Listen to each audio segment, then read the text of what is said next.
Does your customer run amok when you mention VMS? Does he or she pay homage to things such as POSIX, SVID, or use incantations of grep, sed, awk, and that old favorite, lex?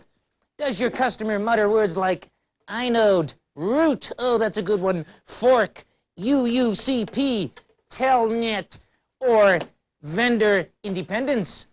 Does your customer use cats to print files? Friends, is your customer a UNIX user? Then he probably has a concubine all his own. Just kidding, friends. Not those kind of UNIX.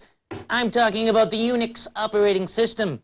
My friends, I've got the elixir for those nagging customers. It's ULTRIX, not System 5, not SunOS, no, not VMS, not a layered product, not even an incredible simulation, but in fact, the real thing. Yes, my friends, ULTRIX, Digital's UNIX brand operating system. It's Berkeley compatible, it's SVID compatible, it's POSIX compatible. Yes, my friends, it's all in one. It boots, it timeshares, it windows, it networks. Yes, friends, all this and DECnet too. It does everything but balance your checkbook. And it's available right now.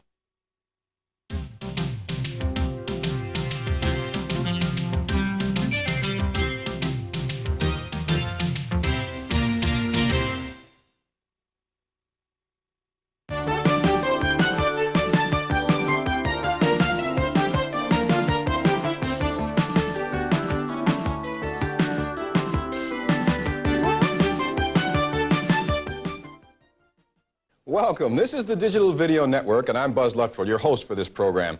And though you may still be laughing about that Johnny Carson type character talking about the confusion around the name ULTRIX, the program you're about to see is definitely serious. The title, ULTRIX, Strategy and Positioning. Now, we here in the studio know that many of you out there have important questions about both digital strategy and position on ULTRIX, not to mention the concerns of our customers. We have polled the field, collected as many of those questions as we could, and gathered the expertise represented here on these panels in the studios today to conduct a discussion that we think you would not want to miss. What is Digital's position and strategy for marketing the ULTRIX operating system? And remember, this is a private conversation. Digital Video Network is Digital's private television network. This is a family conversation, so feel free to speak your mind. Here are the panelists who will explore that subject today.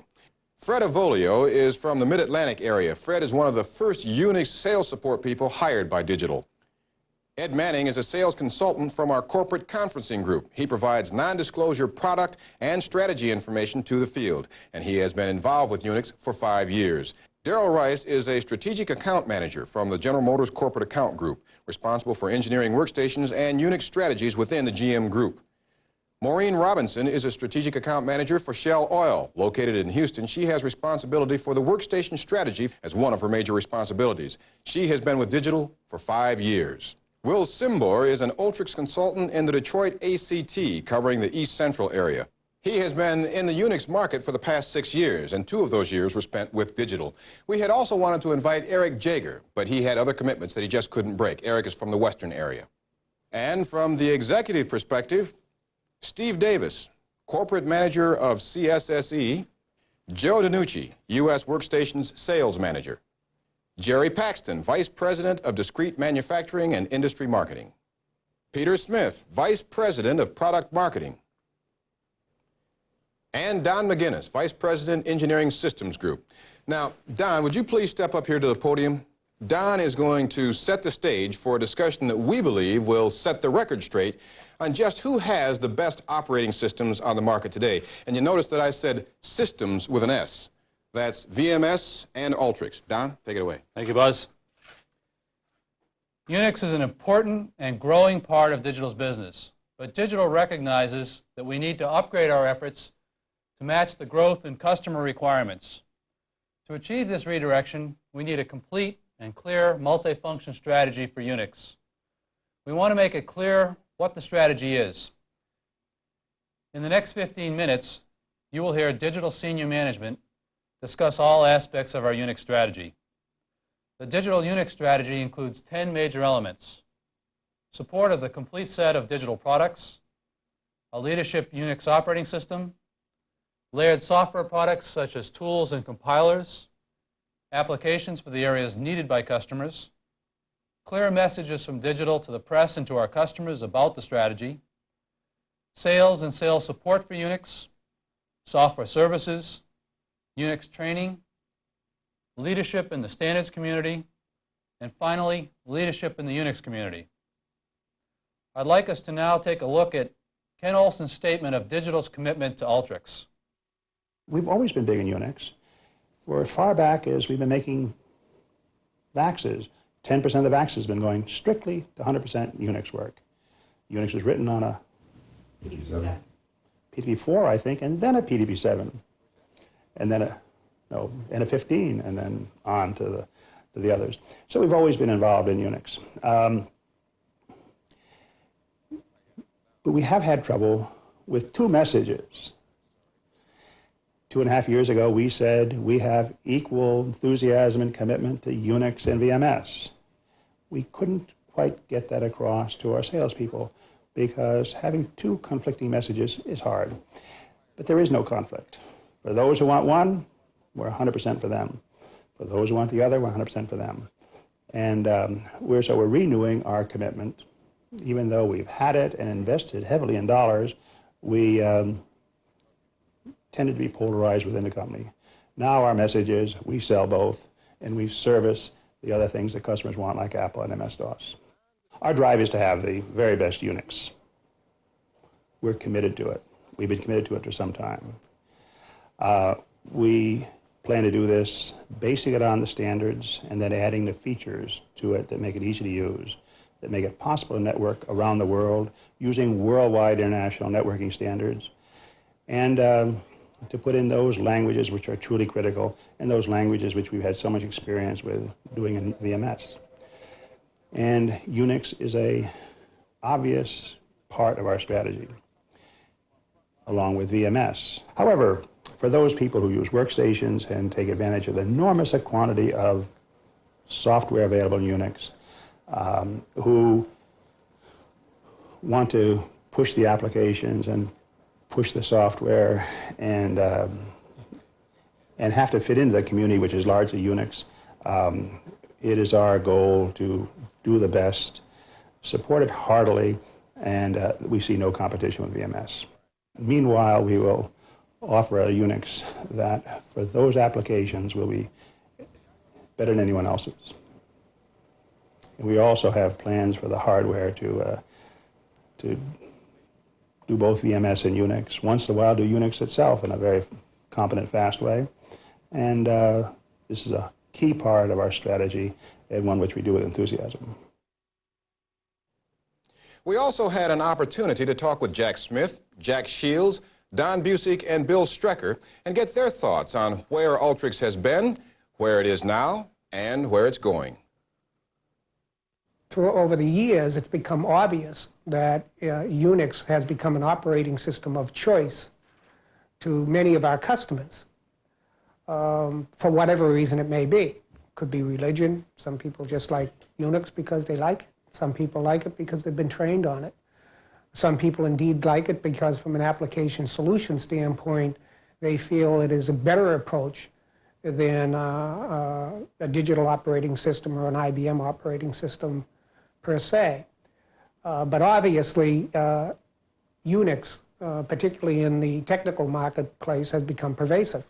So UNIX is very, very important to us because it has a large following and will continue to build a large following into the future and will become a major operating system as it is now as time goes on. To date, I don't like to throw numbers out, but from a standpoint of investment to date, we have invested very close to $200 million in the development of our UNIX product. And we're sailing along at a yearly clip of somewhere between $30 and $40 million currently, and we tend to increase that investment over the next couple of years. If you compare that to our VMS investment, you'll see that the two are very close. But I don't think there's too many people outside the company that would understand that we are investing as much in our UNIX product as we are in our VMS product. And we have to look at them as equal partners in what we want to do relative to the demands of our customers. Obviously, throughout the years, we've got ourselves into some trouble relative to our image of UNIX and our commitment to UNIX versus VMS. And to be perfectly honest, we've made some mistakes in the past relative to that commitment. And it's a result of our enthusiasm for VMS. And we have an expression in this company, it's called elevation by depression. And from time to time, it gets us into trouble. And let me explain that for a minute. There's actually two ways to elevate. You can elevate by rising one entity above the other, and that's elevation, or you can elevate by depressing one element versus the other one. And I'm afraid in our enthusiasm for VMS, because we still do feel that VMS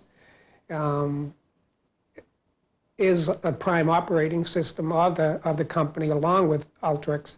In our enthusiasm for VMS, I'm afraid that we depressed our commitment in the eyes of our customers and in the eyes of our salespeople relative to UNIX, when the reality of the situation was we were working very, very hard to elevate these two very important operating systems equally within the company. And certainly that has been a mistake, and a mistake that we have to rectify, and hopefully some of the things that we're doing here will help rectify that, not only in the eyes of our customers, but in the eyes of our salespeople. Digital is committed to UNIX and to provide a world-class UNIX product. And our commitment to UNIX is equal to our commitment to VMS. So clearly there is a corporate commitment to UNIX. We recognize the importance of UNIX to our overall strategy, and we want to be sure that the sales force understands this important commitment, if you will. And of course we want to sell it, and we intend to support it in a variety of ways and improve that support over time in the field. The process was one of evaluating what customers really wanted in a UNIX operating system, and then to examine what properties the various UNIX products were that we had available had to them, and what the easiest way to provide that world-class product would be. And the conclusion we came to was that if we used the ULTRIX-based UNIX, which we had in our product offering, that would be the one which would enable us to get the best world-class UNIX product in the shortest period of time. It's important for the sales organization to know that we will also sell the System 5 UNIX where appropriate. The difference will be that the supported UNIX version will essentially be an ULTRIX-based product. There are, however, customers who insist on version 5, and in that case, we should sell them our version 5. The main product strategy and engineering investments, however, will be towards our ULTRIX-based UNIX product. I think you start with a user interface, which we've described as deck windows, which will enable people to essentially have the same interface, user interface, independent of the system or the system size or the operating system under which it's operating. We also want to have a common networking scheme, as we have with DECnet and TCP/IP. You also want to have a common set of languages moving across these different operating environments. And obviously you want common sets of programming tools. And that's the direction and the focus in which we're going. We've already announced some products and an intention to move in that direction, and I suspect that over the next 3 or 4 or 6 months we'll begin to really lay out our network applications architecture, which will be the integration of all of these various things under this common operating environment, which is so critical to our customers.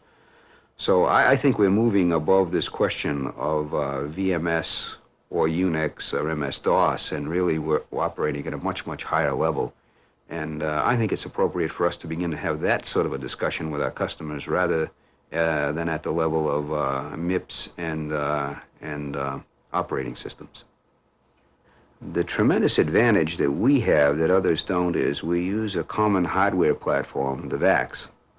And we all know that VMS will run across the spectrum of axes from the desktop to the data center. In addition to that, we have our UNIX offering, which will also run across the spectrum of products. And as we introduce symmetrical multiprocessing and these other enhancements, we will also have that capability in our UNIX offering. And of course, we have our VMS services for MS-DOS. So in terms of operating environment, we will have 3 of the 4 world standards available on VAX platforms.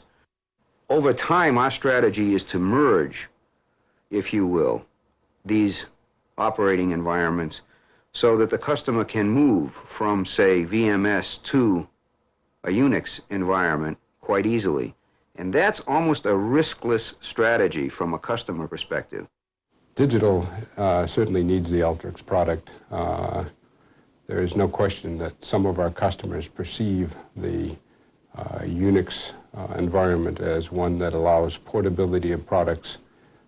They think of it as a standard, and we need it not only for those customers who prefer a UNIX product, but we also need it as an alternative to VMS, which is clearly a proprietary product, and we need it in the ways that the sales force can offer the customer whatever they like. The button I have on my lapel here is perhaps one of the better ones around the company in some years. It says VMS and ULTRIX is the strategic solution to our customers' problems. In other words, they have a choice of either. Whichever they feel that they need or whichever best meets their needs is what we will quote. We're increasing our effort in the educational services group to do a number of things relative to ULTRIX. One of them will be to include it in all of the sales training programs, not just the product itself, but the strategy behind it, digital strategy, the button. The second effort will be to bring all our courses up to date and to keep them concurrent with the engineering development work, which has increased. All of that then will be available both to our sales support, and customer courses. There are probably 4 key items that need to be improved. I think we need more ULTRIX UNIX capability close to the customers and the sales force. And my estimate is that that's 2 per district or better in the very near future. We need some very senior expertise at each of the area levels, which is another 9 people. We need to make sure that all of the ACTs have the ability to demonstrate ULTRIX and its environment. There are also 2 key benchmark facilities that we're looking at upgrading. And then finally, there are 2 backup technical support operations currently in use. One in Detroit, which has done an excellent job to date, probably needs to about double the workforce there. And the other is in southern New Hampshire, where the ACES Group, Application Center for Engineering and Support, has been fielding most of the backup technical questions to date. Both of those groups need their manpower and skills increased. One other concern that I'd like to have you aware of is the fact that since about 10 to 20% of the operating system sales we've had have been ULTRIX based, which means simply that the skills in VMS versus the skills in ULTRIX are probably on a ratio of about 10 to 1. It's tough to be in the minority if you're an ULTRIX engineer, but believe me, they are incredibly important to the future growth of the company. Their skills and their hard work are going to be in more demand than perhaps ever before.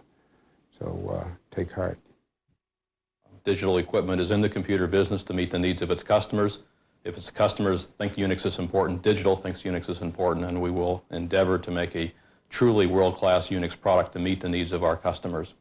I think in the future we are going to pay a great deal more attention to our UNIX development to make sure that the execution is every bit as good as the execution in the VMS space and in other spaces that we're involved in. That I think is the major difference, that UNIX is an equal priority to digital equipment with VMS, and that we are going to pay as much attention in its development as we've paid in the past with VMS.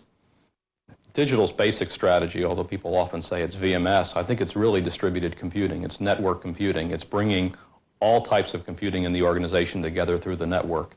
And the inclusion of ULTRIX in a very strong way in this strategy is really nothing new for Digital Equipment Corporation. We recognize that our customers have many different types of computing that they want to bring together into the network. UNIX computing is just one of them, And the strategy of placing increased emphasis on Unix because our customers are placing increased emphasis on Unix is perfectly and totally consistent with our corporate strategy. With respect to the messages that we'll be giving, I think we'll be paying equal attention to Unix as we do our marketing, as we explain to customers the advantages of the kind of computing that we can bring. I think that's really only a difference in degree, but it's an important one. When we talk about computing in the future, we'll be mentioning Unix just like we mentioned VMS. We've been doing a number of things to increase the emphasis on Unix in our product offering. Some of them are in a product sense, and other ones are in the area of appointing senior people to pay particular attention to Unix. In the latter arena, we've appointed Don McGinnis, who is responsible for our overall Unix program in the engineering sense, and Don Busiek, who is responsible for our Unix program in the field sense. But perhaps more important than that is the emphasis we've been placing on Unix and engineering, and some of those things are only now becoming visible. Many of the product capabilities that Digital has offered in the past and will be offering in the future are really apply both to Unix and VMS. For example, DECnet, which is our networking architecture, that has been implemented fully on VMS and on ULTRIX, and in no sense of the word is ULTRIX a second-class citizen. It's a full member of a DECnet network. We are going to be bringing out a new program involving user interface called DEC Windows. The DEC Windows program is implemented equally on VMS and our ULTRIX product. And I think as products get announced over the coming months, I think that people will see that Unix or ULTRIX products are full-fledged partners with VMS products and have a full degree of support, the same degree of support that VMS has. We are going to simply be paying more attention to development in the ULTRIX space. I think we have done a lot, so it's not as if something is suddenly going to be radically different. It's just that the ULTRIX products will be getting equal billing in development. So it's really a matter of doing 100% of the job. I think we were doing 80% of the job, but the world is too competitive to only do 80% of the job. We're now committed to the last 20%, and we think we'll be doing 100% of the job and producing a very competitive offering. The advantages for our customers is that all the things that our customers have come to expect from Digital in terms of quality products and services and a very broad product offering, those will be extended to those customers who want to use Unix as the computing platform as opposed to VMS, and perhaps more importantly, those customers who want to use both Unix and VMS as the computing platform. That is a capability that Digital will provide to its customers that no other Unix vendor can provide, and that is the ability to put Unix and VMS systems together in a way of solving customer problems. And there you have it, a variety of executive perspectives and reassuring statements of Digital's commitment to ULTRIX. But, as I said earlier, the sales and sales support representatives seated here in our studio have just come in from the field with a lot of tough questions from our frontline sales force. Now, some of those questions may seem quite elementary to you people, you more experienced hands, so I am going to represent the concerns from the less experienced people, newly on the force, those people who haven't had much experience in selling Unix. For example, those people who have been concentrating on other areas in sales and don't even know the terms that we'll be talking about. Now, let's get started with the questioning. The first question is from Ed Manning to Steve Davis. You know, I feel somehow like I'm debating or I'm moderating a presidential primary debate, but let me apologize because we've got a lot of ground to cover. We do want to maintain order so we can get as much of this done in 1 hour as possible. Ed, go ahead. Okay, Buzz, thank you. I'd like to start off. We've all heard the testimonials, the executive statements on the commitment that the company now has to the ULTRIX product. I think what the field would really like to know is what's different this time. I'd like to direct this question to Steve Davis with a follow-up to Don McGinnis. Basically, what is the new plan, and what is your implementation strategy for it? And how is this plan going to be judged as far as whether it's a success or a failure? Okay. Steve? I think you saw on the tape that Don Busiek talked about some of the things they're trying to do in the field. I'd like to just elaborate a little bit about what he said. Don is, as you said in there, is the field captain, which has all of the field organization responsibility right now of what we're doing. And they're going through we are going through a needs analysis. What do we need to be able to support the Unix customer? What resources have we got? And what are those gaps? Essentially, we're finding out some of the times that the perception of what we have, the field doesn't think we have. Other times what we've got, the field didn't know we had. So we're finding some real mismatches. It's been a very interesting exercise so far.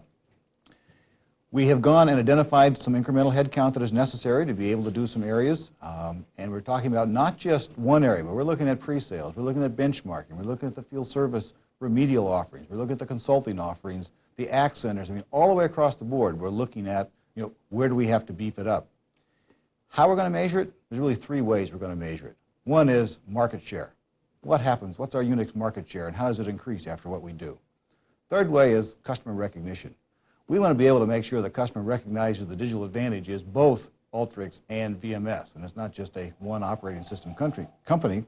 And the third way to measure it is, can we simultaneously announce support for ULTRIX and VMS on all the new hardware products that get announced in the future and the applications? If we can do that, then I think our customers are going to believe that we are a two operating system company.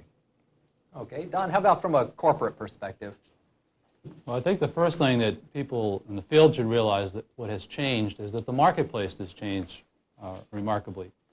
And we as a company have to get our messages together, get them very clear. We've started to do that. We're delivering those messages, we hope, clearly today in things like this forum and things like the sales update issue that was just published last week. And we need to put together a clear plan internally in the company that impacts all segments of the company. In the case of engineering, we just put together last month a new engineering plan around UNIX, which increased our investment substantially and addresses many key features needed by customers that weren't in the plan. I think that we're also now starting to look at what we need to do in the case of marketing, in the case of applications, and I think Peter Smith will probably address some of that later. How do we expect the customers to react? Do we expect them to react soon? In a 6-month time frame? Are we looking for actual increases in our market share? Or? I hope that we can impact some of our more serious doubters quickly.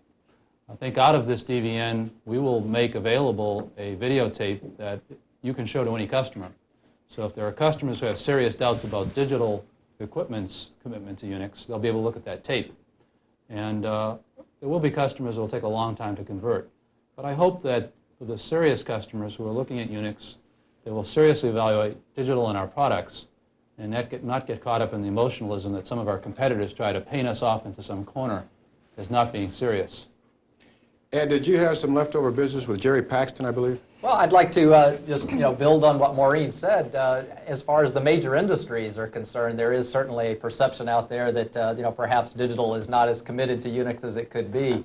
What do you see happening external to the company to get the message out, to make sure that they see what we're doing? Well, I think, Ed, first of all, that the perception in most of or many of our major industries is a true one. That, as Ken has said, we've been in the UNIX business for a long time, but we've been in it sort of in a response to specific customer requests or requirements, and we've never really done a good quality job in being proactive with it as an equal operating system to, obviously, the VMS effort, which we've done a superb job in. I guess it would be safe to say that we've got a marketing problem, but part of the reason we have a marketing problem is we have some holes in our strategy. Our UNIX effort hasn't been as continuous and comprehensive, I don't think, in the past as our VMS strategy. So even though we spent a lot of money from an absolute standpoint, when you compare the resources that we put into UNIX vis-a-vis VMS, it looks like we haven't been proactive in exercising that strategy. I believe that what you've heard today is going to be the beginning of changing that. Darrell Rice, you have kind of a skeptical look on your face. You got something to say? Jerry, I just wanted to know what are the various marketing strategies for providing UNIX solutions to our customers? Well, I think that probably the first and foremost strategy from a marketing standpoint has to deal with identifying the critical solutions that our customers are looking for and the third-party providers that can provide those solutions and ensure that they provide them on both platforms, really, VMS and UNIX. As you know, we've got a significant offering in the VMS market space, and in fact, a number of the keys providers already provide them on both platforms. Every now and then you might even find a provider that provides it only on UNIX, but I think our strategy is going to be to identify the key strategic solution areas that our customers are asking for and to get them ported on both platforms. I think seeds, particularly the key third-party providers, is going to be something we're going to want to look seriously at and embark upon. Or in key end-user situations, either big projects that have major follow-on impact, we're going to want to utilize that technique to improve our position. Sales support. Although from a marketing standpoint, I don't think we're going to be doing a lot of sales support. In some of the key situations, you're going to have to rely on the marketing groups to help in winning the major either third-party or key project type of business. So those are three areas that I think we're going to be able to significantly muscle up our strategy. Now, Maureen. Yeah. A question, Peter, for you. In the tape that we saw from Ken Olsen, he mentioned that we had equal enthusiasm for both VMS and UNIX. And I guess the real question that I have is, our enthusiasm in the VMS side is not stopped at the operating system level, but we've provided things like graphics tools, VaxFigs, engineering tools, software development tools, SIM packages, that sort of thing. Can we expect the same sort of things to be forthcoming for the UNIX marketplace? We're committed to providing the best solutions across industries, and that means VMS and it means ULTRIX. And that means that we're driving the appropriate layered products. Certainly DEC Windows is an example where we've in fact had leadership with X Windows around the ULTRIX product. And certainly it applies to our networking around the ULTRIX product and steps we're taking in terms of taking advantage of our multi-processing operating systems. And quite candidly, the approach we're talking about today does represent an increased aggressiveness among all of our application groups. We've asked each of them to go back and look very carefully at what applications we should be driving very hard on the ULTRIX platform. And in fact, much more aggressive plans are in place today. And certainly that's prioritized around some of the markets as you might expect across all of the engineering systems group markets. Certainly the laboratory markets, we're taking a hard look at our office strategy and how that applies. And this not only applies to our application marketing efforts, but we're looking at our systems engineering efforts. We have to be characterizing solutions much more aggressively on our ULTRIX platforms, and all of those plans are in place. But as I said, it's a renewed aggressiveness that has certainly occurred over the last several months. You mentioned the word prioritize, Pete, and that gives me an opportunity to remind our viewers that one priority here is to make sure this conversation is intelligible to newer people in the sales force, to people who haven't dealt with UNIX. And I'm hearing a lot of terms being thrown around here, so I get to answer or to ask the basic elementary questions. For example, what is UNIX, Don? UNIX simply is an operating system. ULTRIX is a version of UNIX, which is a misconception that some of our customers might have spread by some of our competitors. We've actually seen that in sales situations. And ULTRIX is based on Berkeley's version of UNIX as the foundation that we built it on, but we've enhanced it considerably from there. Enhanced it to follow the things that Berkeley has done, and also we've incorporated many features of System 5 within the ULTRIX product line. So our general direction with the ULTRIX product has been to make it comply with as many of the standards as we possibly can that are important to users in the UNIX community. You know, something else that baffles me, we're talking about this perceptual problem we have. Customers and our own sales force not feeling that we have either a competitive UNIX product or something close to that. When I understand that ICD, what is it, International Data Corporation, revealed in 1986 that digital was the leader in UNIX product revenues, $750 million. How does that happen, that we're the leader in revenues and yet not known for our UNIX product? Don? I think that we haven't done a good job in marketing the successes that we've had. We have sold a lot of UNIX systems over the years to AT&T, to the university communities, the research communities, and it's almost a secret to the consultants and the press as a whole. And we'll fix that problem. We'll get that message across. In addition, we haven't been as responsive in some of the newer areas that customers are demanding UNIX in the way of getting enough applications or some of the other elements needed in the operating system. And we need to fix that from a product standpoint and be able to respond better in terms of supporting the product better in the field to critical customer requirements. Okay, Will Simbo, you haven't joined the conversation yet. What else needs to be fixed from a sales support position? Well, we heard Ken Olsen comment about equal support as far as hardware goes, commitment to offering ULTRIX and VMS support new hardware platforms. I'd like to know, does that mean that our new efforts in some of our new platforms regarding things like symmetrical multiprocessing support, as well as vector processing, will those be supported under ULTRIX soon or at time of announcement? I can speak for SMP. I believe that is planned to be supported, but I think it's going to lag VMS 9 to 12 months. Let me say, we shouldn't feel badly about that. We already offer the broadest range of products today that are supported under ULTRIX or UNIX. And the addition of SMP support will just further broaden that line. So we shouldn't be embarrassed by that at all versus the real UNIX competition. Well, with a renewed commitment to ULTRIX in the company, do we see that gap of 6 to 8 months lag time for ULTRIX? Do we see that narrowing as time goes on? Let me address that. The general strategy is to support the whole product line with ULTRIX. But there'll be times when we put more emphasis in one area because of the market demand than we might in VMS. As an example, 2 years ago, we had X Windows under ULTRIX, and we're only recently bringing it to market on VMS. And even this whole DEC Windows, X Windows program within Digital is a mammoth software development program. And we've put a lot of the UNIX development team behind implementing that. And as a result, some of the things that we had in the plan will slip out a bit, but because the need for UNIX in the workstation market is so critical, and we want to get out a winning workstation windowing program, we're putting a lot of resources behind that. So some things will phase differently on different operating systems, and that will continue. But the general strategy is to support it all. Speaking of different operating systems, let me get Joe DiNucci involved here. Joe, somebody wants to buy a workstation, needs a workstation. What added value does ULTRIX bring to the UNIX market? That's a good question. Another way you could ask the question is, why would anybody buy UNIX from Digital?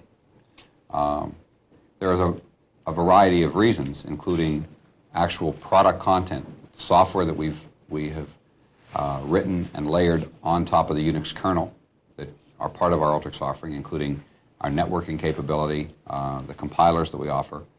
The fact that we offer VMS as well, in a very clear sense, is part of our added value in UNIX. Because many customers who are interested in deploying UNIX solutions already have some investment in VMS. We're the only vendor that can deal with both of those investments and both of those interests in an integrated way. Also, the integration that we have of utilities such as TCP/IP and so on. The integration of System 5 extensions. Very fashionable today to talk about the merger of Berkeley UNIX and System 5 from AT&T. Digital's been doing that for several years. So from a product standpoint, there's substantial added value software that we add to the basic UNIX kernel. In addition to that, we're in the business of offering systems to people who want to bet their companies on them, bet their business on them. This is not a hobbyist type of a product. We offer industrial strength documentation, very serious quality assurance. We fix a lot of bugs. ULTRIX has a substantial improvement on the installation process for UNIX that no one else has. So these things are examples of the kind of added value that we have to a UNIX kernel. Sounds like a decent sales pitch to me, but Will Simber, I know that some of our people out there in the field say the competition is getting a lot of print, a lot of attention on UNIX products. There was a surprise recently that announcement that Sun and AT&T were going to work together to jointly merge the System 5 kernel and the Berkeley kernel. And it surprised us, and I was wondering if that affects our strategy as far as what we're going to be doing with our ULTRIX product this year in the short term and in the long term. I'd like to address that to Don. It really doesn't affect our strategy. As Joe just said, our strategy has been to incorporate all the important standards that we possibly can that are important in the UNIX community into the ULTRIX kernel. Digital wants to support true open software standards in our products. We've done that historically in a lot of elements of our product strategy, especially in areas like compilers. We don't believe that AT&T's System 5 Release 3 is an open software standard. We believe it's a proprietary product owned by AT&T. The only true open software standard that exists for Unix and around Unix is POSIX, and Digital will be putting a significant amount of effort behind making our product POSIX compliant just as soon as it becomes an official standard, which we believe will happen in the next few months. Examples of other things that need to be incorporated into that around the kernel are things like X Windows, OSI for networking, and all the compilers that are, we believe, are just as important, maybe even more so to customers in terms of true standards that impact their code transportability and so forth, more so than the operating system. What should we be telling customers today as far as if they bought into the Sun AT&T relationship and say, well, that's going to be the next standard? How can we combat that before POSIX is the official standard? I think that POSIX will very quickly become the standard of the U.S. government, and I think that other people will follow that lead. Both Digital and IBM have contributed to the software development of a set of POSIX-compliant tests that will be owned by the National Bureau of Standards, as opposed to having a set of tests that are owned by one of our competitors. I believe the next question is mine, and I won't fake it. Remember, these questions were gathered from the field, and I'm asking the basic elementary questions from a newcomer perspective. And I want to get this right. The sense is that the reason that customers buy Unix is because applications are portable. And the question is, does that mean that if an application is available on one vendor's Unix, that it will run with no modifications on another vendor's Unix? Who wants to handle it? Let me take that Joe? one, Buzz. Go ahead. Vendor independence and portability is often part of the customer's mindset when they're talking about Unix. And it's appropriate because that part of Unix, the core kernel standard, the whole point is that it is standard, that part is portable. You asked me earlier about what added value do we bring? We bring a lot of added value. I talked about compilers, I talked about toolkits and extensions and networking. And most vendors that sell Unix have some set of uniqueness, some set of added value on top of the Unix kernel that they sell. To the extent that the application that we're talking about converting and porting over exploits and uses the vendor unique added value software, there will probably be some impact in portability. That isn't to say that the software isn't, quote, portable, unquote. Clearly, if it's based on the standard Unix, the more that it is, then the more portable it is, and certainly substantially, orders of magnitude more portable than software written in a totally proprietary environment. So the more comprehensive the grouping of functions, the more difficult the portability, or the less likely it'll be portable. The more leverage and use has been made of anything vendor unique, then the less portable that it is. That doesn't mean that you can't port it. It means that there will be some porting required. And it'll have a lot to do with how the application was structured, how much of the initial vendor's unique windowing scheme was used, and so on. And customers are, the industry's changing and evolving, and customers are becoming increasingly sophisticated about what portability means, where portability lies, and where it doesn't lie. And that's healthy. You know, your comments certainly suggest that there's a major focus here on support or supportability. I know, Maureen, from a sales perspective, you've got to be very concerned. Salespeople have to be very concerned about whether an item can be supported, a product can be supported. You have a question? Yeah, for Steve, really. A couple of years ago, when I first started working with Unix, the way I got the answers to questions was to start out with anybody I knew in the corporation and say, do you know anybody who knows anything about Unix? And finally, I found the names of some of our people in base product marketing and was able to get them to help me and pull them off projects, that sort of thing. And some of the customers' complaints really are around the fact that they can get answers to their VMS questions today, you know, in a day's period of time, and their Unix questions wait weeks. I guess the question I have really is, with the sales force still really versed in VMS today, and not very many Unix specialists out there, what's a good way for a salesperson to get the resources together that are required to support a Unix sale? Okay. We talked a little bit more about Don Busiek's plan that he was putting together, and that's one of the areas they've already completed part of the plan on to look back at. And they found just what you said. It says there is a lack of support people in there. So they have got a committed plan right now to put 2 more technologists, really so people understand the technology in each of the areas, and then 2 more specialists in each of the districts to help go out and be that resource available to the salesperson when they want to be able to help sell the customer.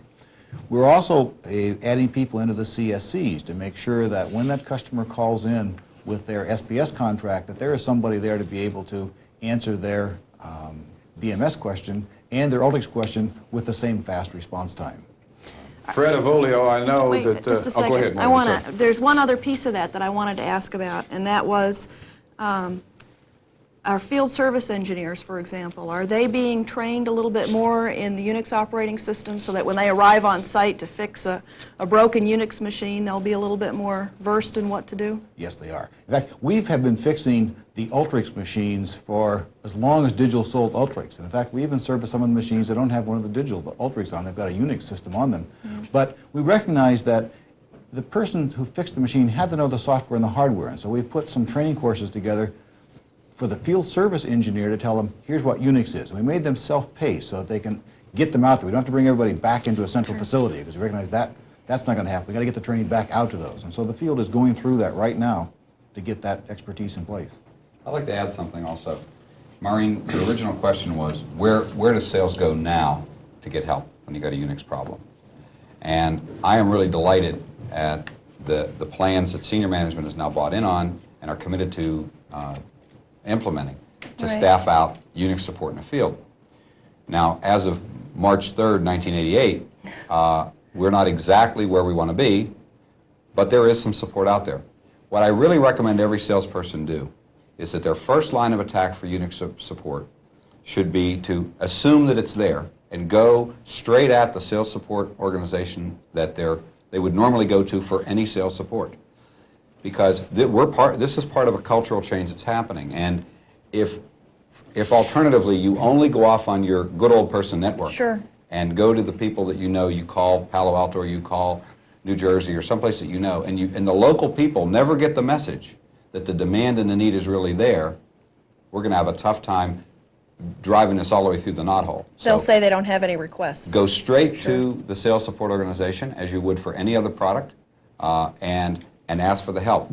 You'll have your backup plan, and I think that'll help us all migrate through this implementation. That's right, because we've gone through the plan, and there are named individuals. It says, who are those people? Those people have said, I don't know where they are. Well, there's names of those by each of the areas that they can go through. So I support you fully. You've got to come through through the sales support, and they'll get the help into you. Steve, you just said it, coming through. Joe DiNucci mentioned getting the message. I know that Fred Avolio hasn't asked his first question yet, but it's right in line, right, Fred? Well, actually it is. Will and I were talking. He and I have been on that good old person network for a number of years now. And in that time, and Ken Olsen alluded to it in his comments, a couple of you have alluded to it, we've heard, this is about the third time now that we've heard, Unix is real in DEC. First it was, it's really there, then it was, it's really, really there, and now, we're really, really behind Unix. It's really okay to say the U word. We've been told same staffing in VMS and ULTRIX, same funding, everything's equal. Now, I believe things might be getting different, and it might be getting fixed now, but the perception in the field, what we always see is, and someone else mentioned it, I think, Steve mentioned that we're going to announce both operating system support on every new processor that comes out. Well, the fact of the matter is, new processors come out with VMS supported, and ULTRIX always, sometimes later, except with the GPX, but that argument doesn't work anymore. That was a good argument when Caliph came out, but it's not anymore. And, why is that, and how are we fixing it? I mean, the perception is, the reason is that ULTRIX is second class, and they can't get the prototype machines and things like that. It's probably impossible to coordinate 3 development schedules. I mean, you've got VMS, you've got the ULTRIX schedule, and then you've got a hardware schedule in here to coordinate and make sure all those come to the same endpoints, because that doesn't happen. But the perception in the field is VMS always won, except for the one. I get ready to say the one example to you. Say, okay, Caliph, we did 1 month earlier on Caliph.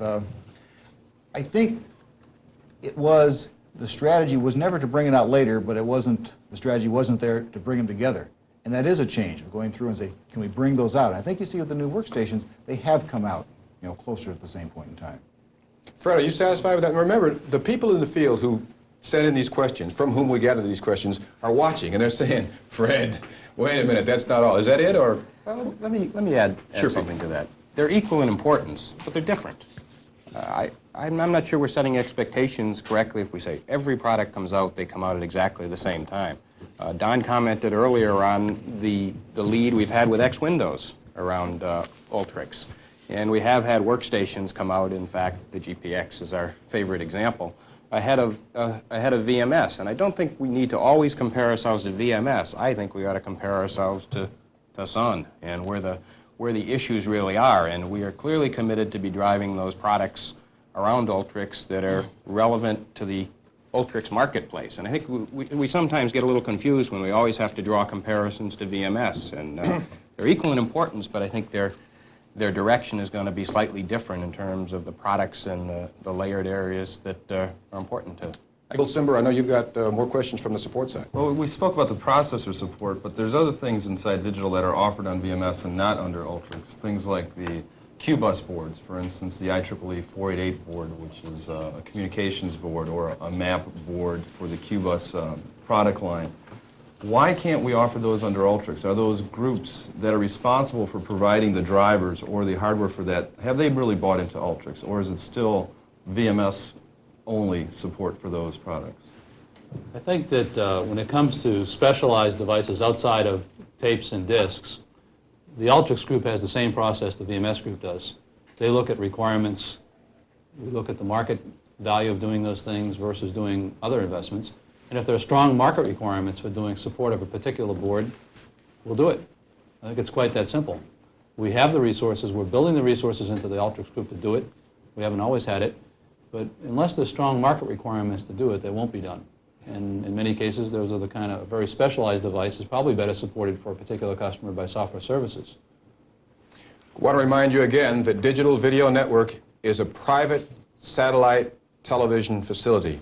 We own it, essentially. So the tougher the questions, the better, because the field is waiting. Maureen, it's your turn. Why do you always say that before you ask me? Just chance. Am I too nice? What? I mean, okay. How about clusters, Don? That's the one that the customers ask for a lot. We've had cluster development under development in the ULTRIX product for some time. HSC support and cluster support will be available in 2.4 release of ULTRIX, which will be out this summer. Now, when we say clusters, it's not quite the same cluster as we have VMS. It will support HSCs, multiple VAX processors, and basically what runs across the cluster wires, the CI wires, is the NFS protocol. I wonder if you could talk a little bit more about what you mean by clusters, the word clusters, and what will be available in the next version. Well, very simply, what you'll be able to do is connect a number of HSCs and VAX processors up to 16 devices and build a rather large disk farm with UNIX processors, ULTRIX processors. What you won't get is volume shadowing and dynamic load balancing as we know it under VMS. The protocol that will run across the CI wires is the NFS protocol for the disks. We won't have volume shadowing or dynamic load balancing in the near future. Okay, so that'll be sometime after version 2.4. 2.4 that comes out this summer will support the initial offering of HSCs, processors connected, and NFS across those set of wires. Daryl, it's your turn.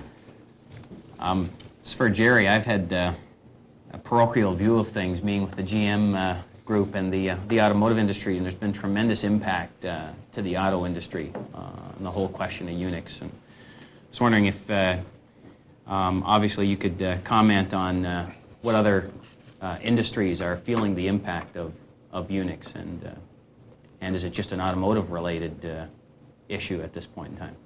So no, it's not just an automotive-related issue, but it does vary by industry. I think that if you sort of look at education and government as industries, then certainly it's impacted both of those areas significant, education and research, government.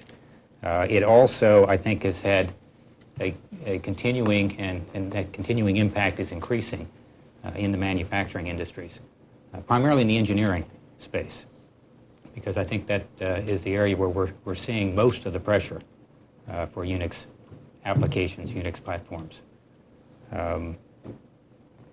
That's sort of a dual-edged sword. I mean, in a sense, the third parties or the software providers, applications or solution providers tend to provide it for those people who are asking for it, and so in the industries where it is becoming more and more significant, obviously there's more applications seem, say, more solutions and so on. So we're certainly seeing that in the manufacturing area.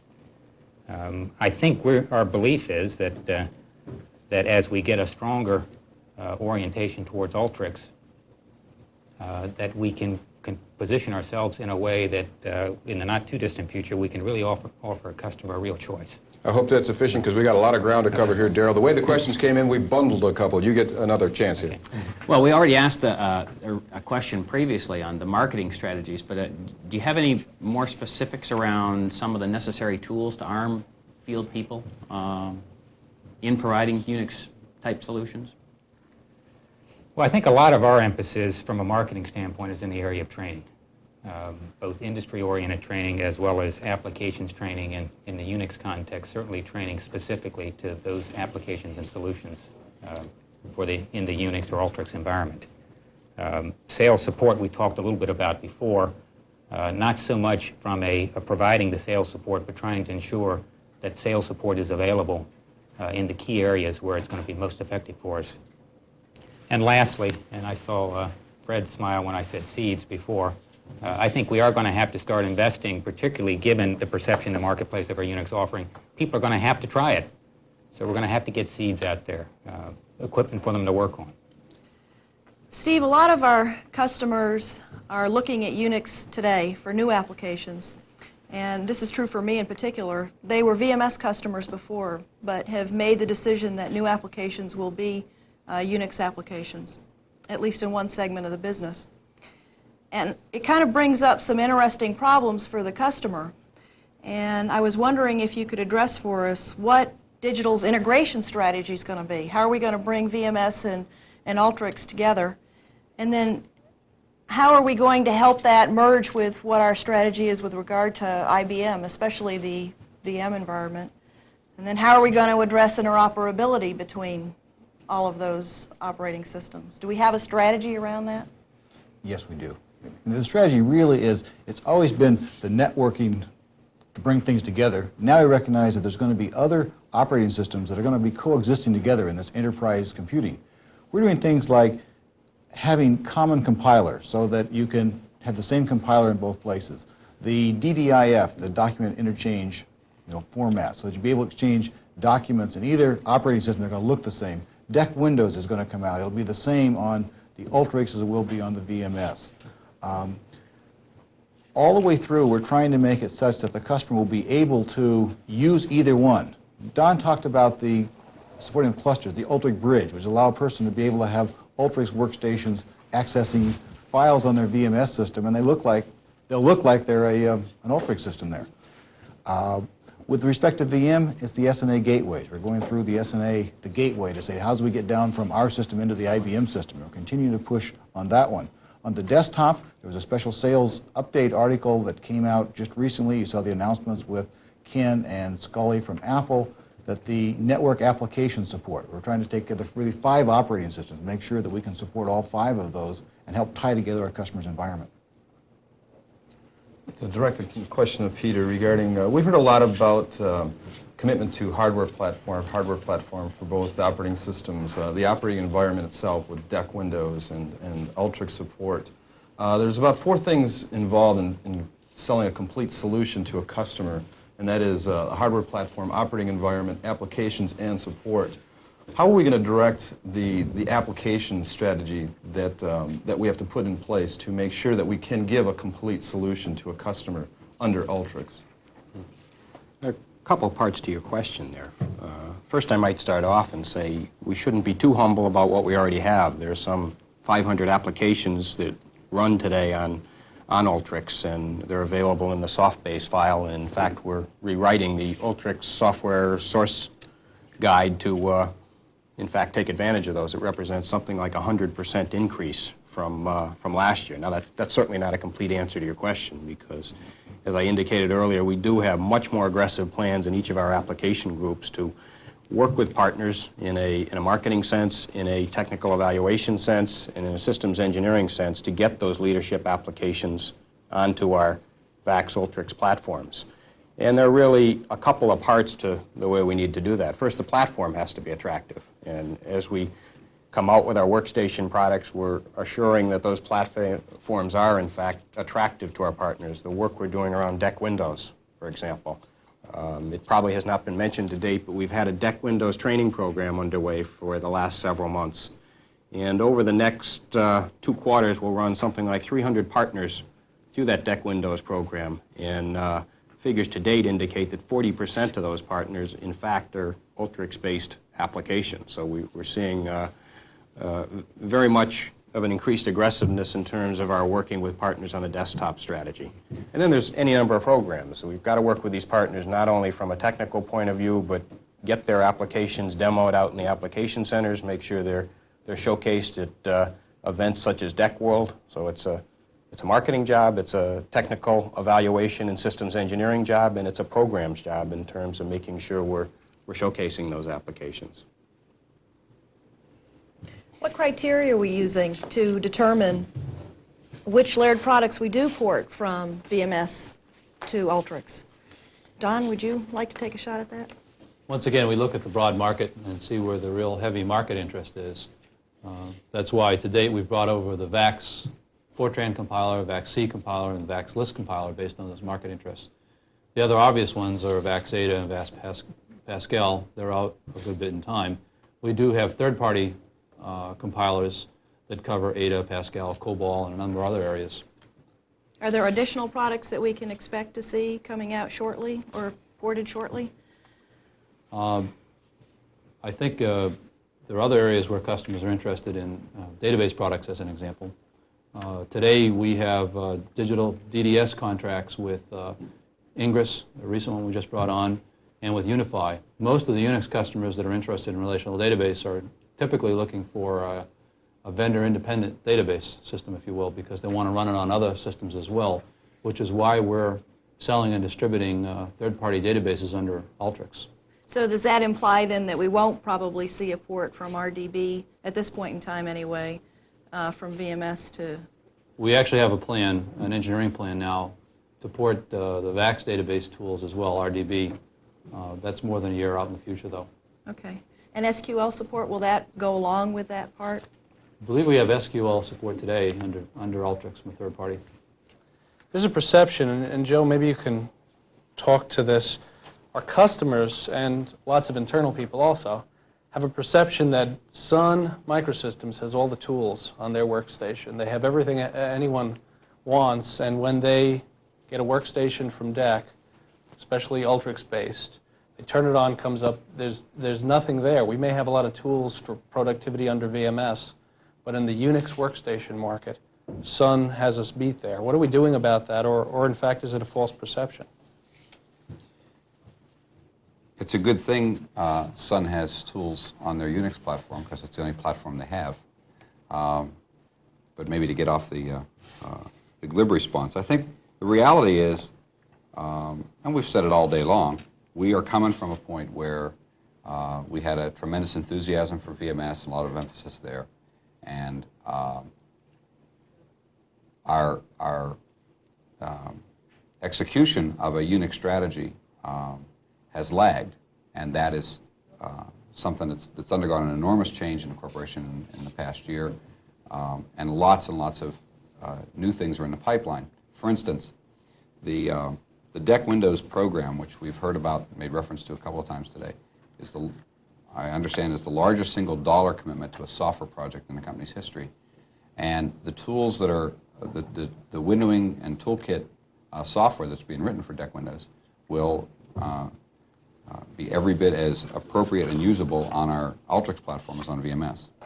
In addition to that, we're currently investing through Peter Smith's application marketing group in third parties and tool developers to fill out that suite of tools. And it's a rapidly changing picture, and the picture's changing for the better all the time. Maureen, you have a question?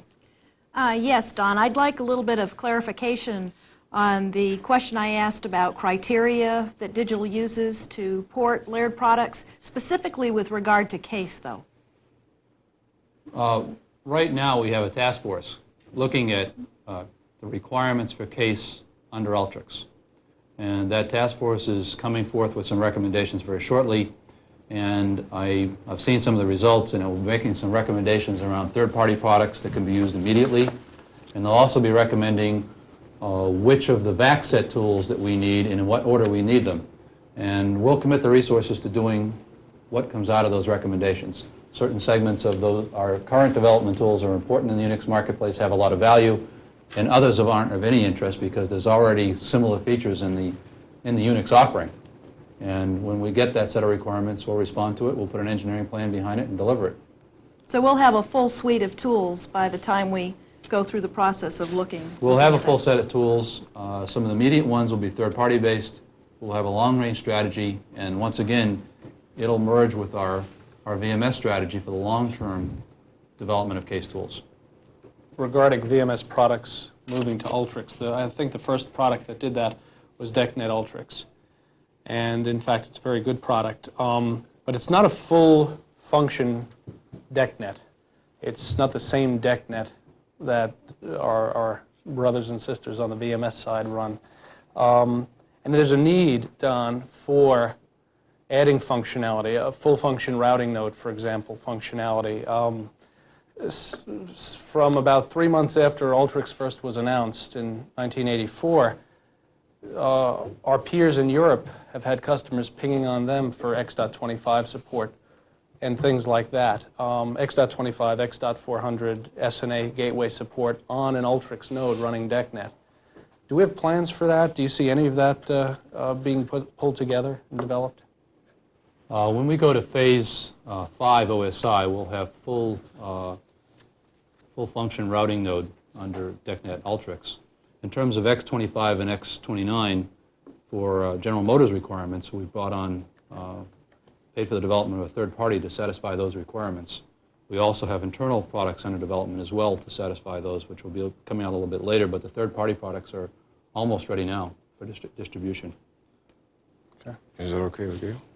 Well, Joe, I hate to bring this up again, but it is something that, it's just interleaved through the whole process, is that the field, really wants to know how we're going to ensure that the third parties understand our renewed commitment to ULTRIX and will want to work with us.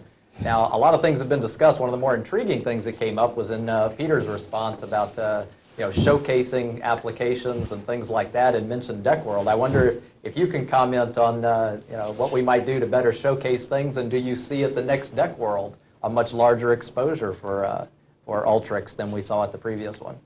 I absolutely do see a much larger exposure. That won't be hard, by the way, because the exposure at the last DECworld was minimal. It'll be substantially more important as part of the application demonstration and capability show. In addition to that, I think in order to get perceptions to change, we have to produce a number of deliverable things. Steve has talked about commitments and the deployment of more field people, training events. This DVN itself is part of a program to change people's perception. Because there is the perception and there's the reality. There's lots and lots of product work going on, lots of engineering, and that has to produce deliverable products. Similarly, the marketing people are involved. I know recently the Systems Software Group has decided to beef up its staffing and its efforts to communicate to consultants and industry analysts and to the news media about what we've committed to do and what we're actually doing in the world of Unix. And I'd add a final footnote to that. The people that are watching this DVN, either live or on tape later, or read the sales update that came out on last Monday, I think we're at that stage, we're at the crossroads where it's time for the field to come through the credibility knothole and accept and believe that Unix is important to us. We've had everyone that matters in the company, from Ken Olsen on down, tell us point blank that we're serious. This is not a third false start. There's a lot of activity and a lot of reality behind what's being depicted. And I think it's incumbent on the field organization, the sales and sales support people, to accept it, to believe it, to demand the support that they want, and to go off and make it part of their selling strategy. I think that will do a lot also. The customers are very good at reading our sales force. And if they hear punches pulled and second guessing on the part of the sales force about Unix, then remember, the sales force is digital to the customers.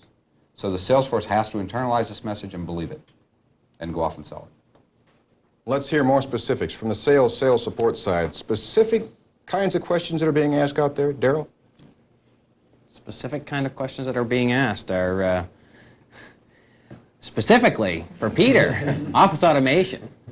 What's our strategy in that space? And secondly, we've got tremendous product in all-in-one. What are we going to do with all-in-one? What are we going to do with Alice with regards to ULTRIX? And when's it going to be available? Well, 3 ways to answer your question. In general, when people look at our office solutions, I believe the operating system becomes a little subservient to the functionality and the features of the product itself. So today, obviously, the leadership capability we have is all-in-one on VMS. Now, certainly that doesn't answer your question. We are looking very hard at how we might modify that strategy, particularly, if you will, from a desktop point of view, from a client point of view, how you access an all-in-one system from an ULTRIX-based workstation or desktop situation. So I can't say that we have the commitments in place today, but we are looking very hard at how we might adapt that strategy so that the client version of all-in-one is available along with other applications that might run under ULTRIX. Now, for the immediate term, you have solutions that are available, such as ULTRIX, and others from third parties that are available under ULTRIX. So in the immediate term, if you have a situation where it certainly is ULTRIX, your method is to use those solutions, ULTRIX, and there are several others that are available. In UNIPLEX is another one, and then there's Q Office, I believe, that are 3 third-party packages that are available. I'd like to take a little bit different direction, if I could, Joe. A lot of times we've heard from the field people that they're not understanding what our strategy should be when it comes to competing in the workstation market.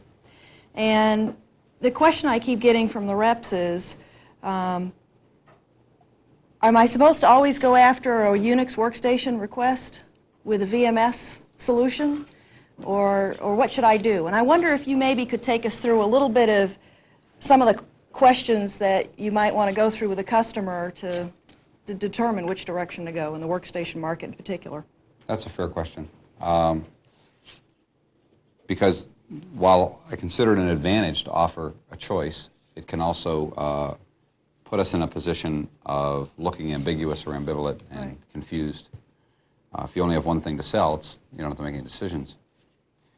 I think I'd ask the salesman or salesperson to realize they are in a strong position because they do have both. Wouldn't our competitor just love to have VMS as well as UNIX, but they don't have it. They can't have it. We're DEC and they're not. We have it. No, but the serious thing is the salesperson has to deal with the customer on the basis of what does the customer want to do. A series of questions would include, what is the application that you want to execute? What has that got to do with other investments you've already made? Naturally, if there's already a heavy investment in VMS and this application in question for the new workstation deployment is going to interact with that, at what level? What is the integration required? Who's going to do the application? Where's it going to come from? Does it come from outside? Does it already exist? On what platform? Or is it going to be done a fresh application from scratch inside? Who's going to do it? What is their experience? What is their background? I think those kinds of questions can begin to point a DEC sales rep as a counselor and the customer as a person with a business problem in one direction or the other. I think it's dangerous to assume that the customer will always make the right choice. I also think it's dangerous to simply throw a choice in front of the customer and let them decide, because I believe, human nature being what it is, the customer likes to feel that the digital person is an expert, is a consultant, or at least is backed up by consultants, and can make a considered judgment about which way to go. And I recommend that happen. And I believe you can expect to see more sales collateral material coming in terms of tools to help people make those choices in terms of sales guides and so on. Some of that's been published, but I think it's an area that we're continuing to learn about, and I think we owe the sales force more in terms of material to help make those decisions. But just to net it out, realize you're in a strong position because you have several products to sell. Realize it's probably to your advantage and your customers that you help customer through the process of making the choice. Don't leave it totally an open question. And consider related investments, consider people, talent, people resources, and consider availability of third-party application software. Consider security requirements, consider networking requirements. But if I heard all that today, if I were a sales rep out in the field, I'd probably still push VMS, even if the customer was saying, I want UNIX. Don't you think that's kind of dangerous? I think it's very dangerous, and I think the sales force, everybody's got to learn. We're not talking about Latin. This is not a dead language. This whole environment is changing. If a salesperson doesn't know any better than to sit there and push VMS at a customer that has said, read my lips, I'm going to use UNIX. What do you have? I'd at least trap to a series of questions about, tell me about your decision to use UNIX. Why? What is your motive there? And if the motive is, we've got a corporate directive, we're going towards vendor independence, we're going towards standard open systems, then I think it's time to shift gears and put on your UNIX hat and say, have we got a product for you? Because we do. Yeah. That's part of the cultural change that we're trying to manage here, and that's part of what that's what the job for the salesperson is today, is to internalize that and understand what that means. And I think we have historically too often been in that position where the customer says UNIX and we say VMS, where we're much better off to keep focusing on what the customer's business problem is, what is that person saying to us, why, and realize we have the choice. There's no reason to come from that old history that says if you've made a UNIX decision, you've made a non-DEC decision. If you've made a UNIX decision, DEC loses. That's only an attitude that we have to change. Mm-hmm. Customers put the stake in the ground for UNIX. How do we keep them from going to those cheaper solutions? I mean, it's all wrapped up in the networking and I think you alluded to some of it. But Focus him as for instance, like Sun. Right. Some cheaper solutions. Like solutions. Speaking of myths, I'll give you an item.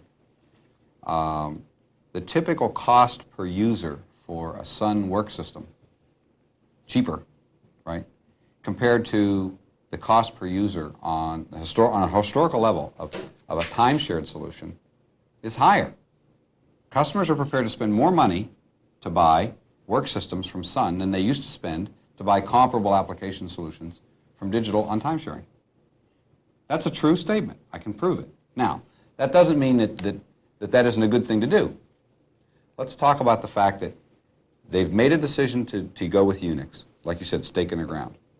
And so, unless they sleep under a mountain, they probably have heard, I'm going to go with workstations, UNIX, I'll call Sun. What do? I'll tell you what you don't do, is think the way to fight this battle is at the most generic level. They've got UNIX, we've got UNIX. They've got MIPS, we've got MIPS. They've got, name a generic characteristic of a system. I don't think that's healthy. Remember that we are in the business to solve that customer's business problem. And the solution to the problem is typically not strictly the cost per MIP. I guarantee you, when General Motors decides to go off and select and deploy a solution, the problem that they started to solve wasn't to find the lowest cost per MIP. And that lowest cost per MIP may or may not be the best solution to their business problem. We're training our sales force, and have been for years, to focus on the customer as a person that has got a set of problems to solve, and we have a set of solutions for them. If you fall into the trap of selling at the generic point level, you're fighting the wrong battle by the wrong rules, and I wouldn't predict a real successful outcome. If you can continually raise the level of the fight, now, that doesn't mean you turn your back on price performance. because you'll catch a spear if you do. You're better off to at least take that issue head on and say, look, how much performance do you need to solve this problem? Do we have that much performance? Yes. Next issue. Don't turn your back on the performance issue. The minimal win at the performance level is you have enough. Joe, speaking of issues that should be taken on, I think, you mentioned two trends that make me wonder. One, vendor independence. Two, open standards. Smart corporations seem to be moving in that many corporations, in that direction, correct? Ask the unspeakable. Does that suggest that one day ULTRIX will be more prevalent than VMS? Well, a lot of people predict that it will be more prevalent than VMS. I don't know the exact seat count today of people that are at UNIX terminals compared to people that are at VMS terminals, but they're probably comparable numbers. The relative growth rates, the comparable growth rates of those two populations over the next 5 years, most analysts agree that the number of people at UNIX seats will grow faster than the number of people at VMS. Why? We not only sell the best VMS in the world, we're the only ones that sell VMS. A lot of people sell UNIX, many people, including us. So it is very likely that over time there will be more people using UNIX than are using VMS. Joe, while you're still cooking, Buzz asked a tough question. I'm going to ask a tougher one. I've been sort of assured that I won't lose my job. I'm going to say like a bad word in this, but I've been assured that it's okay to ask. I assure you. What was your badge number, Fred? Are we going to have a Unix-based RISC machine from Digital? Digital has a lot of engineering efforts going on, including development and engineering projects involving alternative technologies, including symmetric multiprocessing, vectors, RISC. When any of those developmental projects produces a product that would enhance our product line from a price performance standpoint, then it'll be in the line. I'd like to direct a question to Don regarding, we go to a lot of customer sites and obviously they have PCs or IBM PC clones out there and we have to integrate those and we do that very well under VMS with VMS services for MS-DOS. What kind of things can we look forward to in, for instance, ULTRIX services for MS-DOS or some type of emulator or some type of consistent message we can give to customers to integrate those PCs with ULTRIX?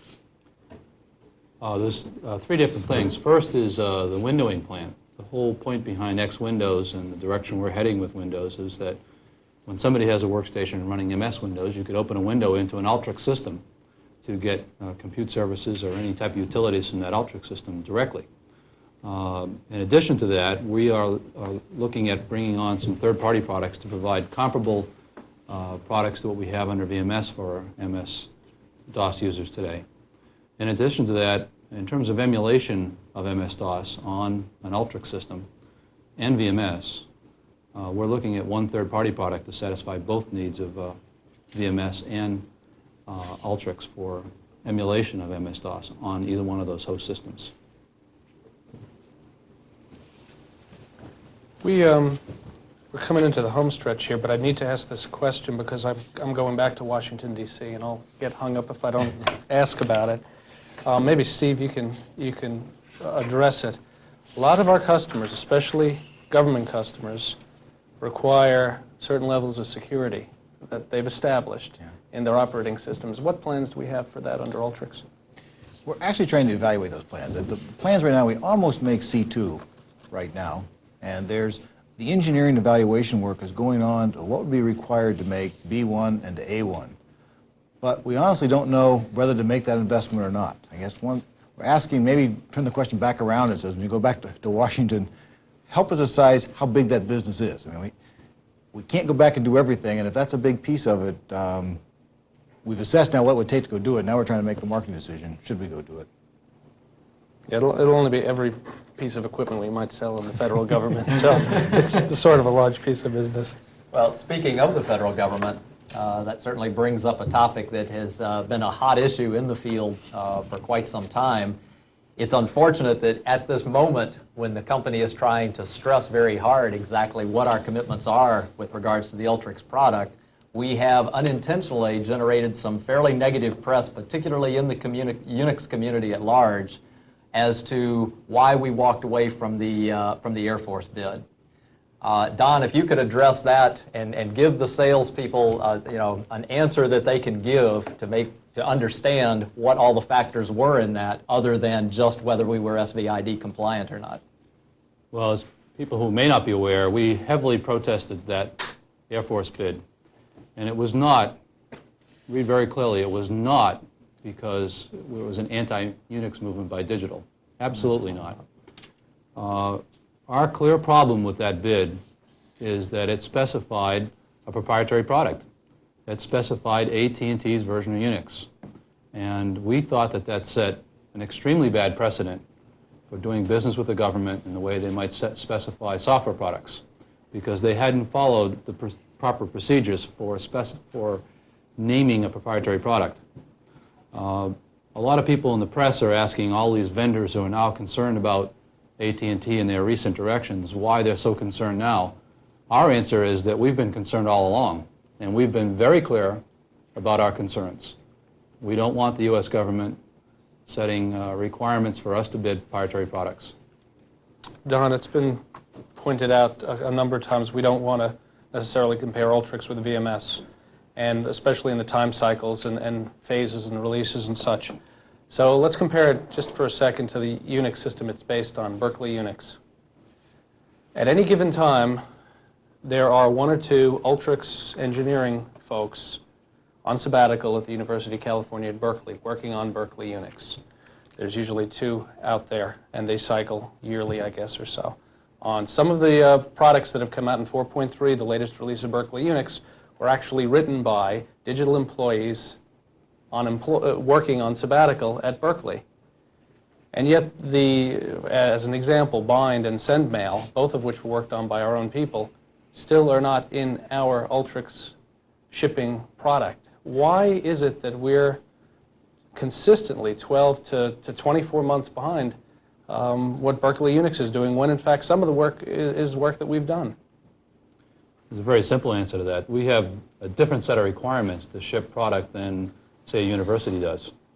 To put out a commercial grade product, you have to go through a certain set of cycles. You need to field test it for a certain number of months. Before you ever field test it, the product has to be documented properly, both the code, user documentation, and that all takes a substantial amount of time. As a result, I think you'll find that Berkeley themselves, if I'm not mistaken, Joe, they distribute the ULTRIX product around the campus and not the Berkeley code, because it is industrial strength and requires less support. And even in the VMS group, I know that before they commit to putting something in a product, they typically have it running in the lab, so to speak. And even from that point on, it takes a year to sometimes as long as a year and a half before it becomes a product shippable to customers. Digital's number one objective, and has been our number one objective for 15 years, is to be a quality vendor and ship quality product. And we won't sacrifice the engineering cycle and the cycle it takes to put that quality product out in the street. Do you suppose that possibly that cycle time might get less with a commitment to beefing up resources at UNIX Engineering? The cycle time to get a certain new technology out in the marketplace doesn't necessarily collapse with more resources. We can do more things and add more features, but for any given feature like Bind, the introduction time to get out a quality product, an industrial strength product, is probably going to be still comparable. Okay. Don, it's your time in the light here, that's for sure. The question I want to ask you, is it possible to have too much choice?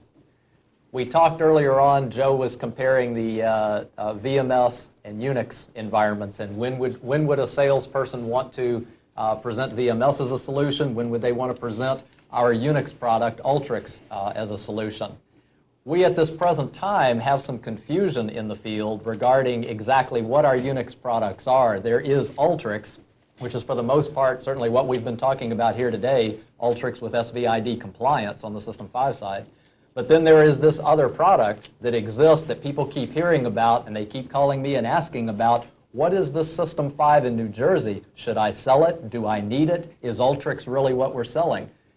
Could you elaborate on that as far as what they should do with that quandary? The New Jersey System 5 effort, the people who aren't familiar with it, for years, AT&T has paid Digital Equipment to port their operating system exactly over to our processors, and they in turn use that on products that they build in the networking environment. Digital has recently made a decision internally to make that available to other customers in the telecommunication industries, and even outside the telecommunication industries, to people who want what that product offers very specifically. There's a control process in place because we're not able to support many of those sites, even from a field delivery standpoint, even from a distribution standpoint. But for somebody who wants identically what System 5 is from AT&T, and none of the value added that Digital provides on top of it, we'll make that available, if it's approved, to those customers.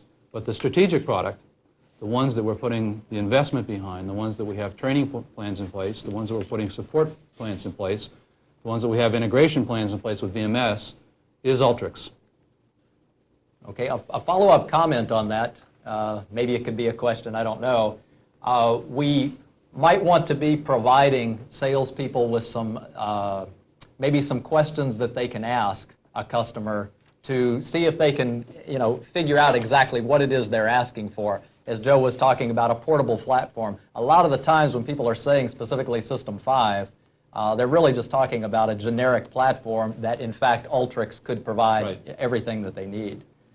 Exactly. I think that what you have to do, as Joe says, is you have to ask those questions. If they say UNIX, you better start going down through your list of questions. You want UNIX? What is it that you want? What's important to you? What are you looking for? If the customer says, I want System 5, then you say, well, what are you looking for? If you're looking for application transportability, ULTRIX will give you every bit of it, of what System 5 has. It will give you all of that application transportability. So you need to ask those questions to determine what's important to them before you go in pitching one system or the other. Just don't listen to the fact that he wants System 5. Dig into it, find out what his real requirements are, what his real hot buttons are, and then you can come back with the best offering.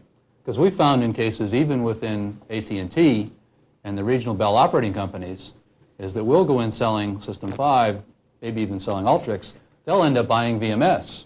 Because in the end, when we truly understand their list of requirements, and we've told them we'll sell you the UNIX, here it is, that later on down the road, we'll show them exactly how VMS can, in fact, do a better job in some particular situation, they have bought that. And we've got that value added and the opportunity to solve those problems.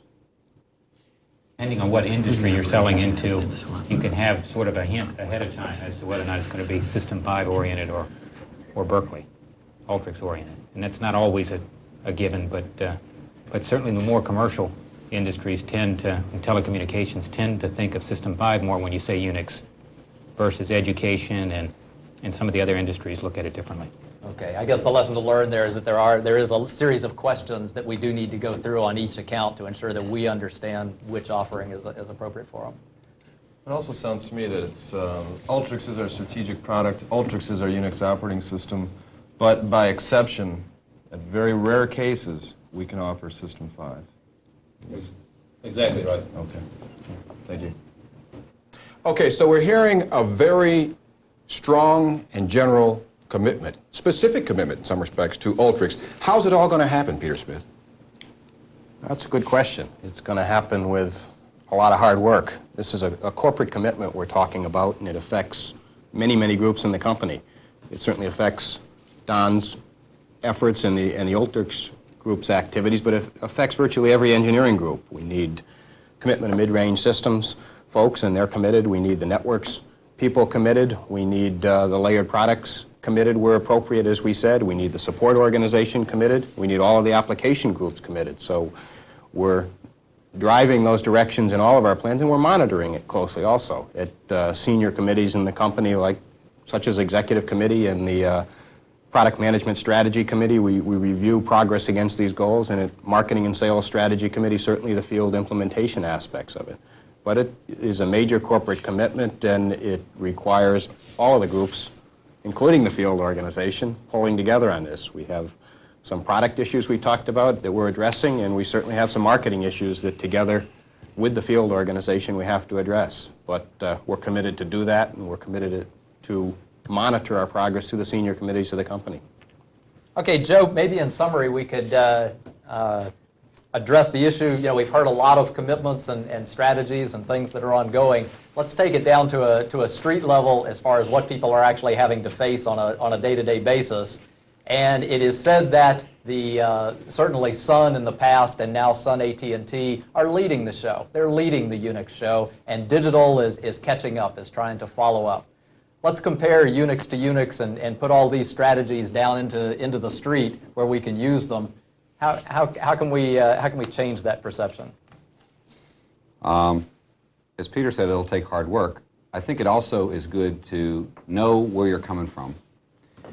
Criticizing digital for responding reminds me of, that would be analogous to the Denver Broncos criticizing the Washington Redskins for changing their game strategy halfway through the second quarter, or criticizing Ford Motor Company for going to front-wheel drive and bringing out the Taurus and that line of cars, which obviously turned that whole company around and brought it into a leadership position. Leadership is a term that also gets thrown around a lot, and I think we ought to set the record straight a little bit. Remember the history. UNIX started on DEC computers, on PDP computers back in Bell Labs. It's been a good, steady 10% of Digital's business for years, and 10% of Digital's business is more than all of Sun's business. It's a lot of business. The ratio is growing.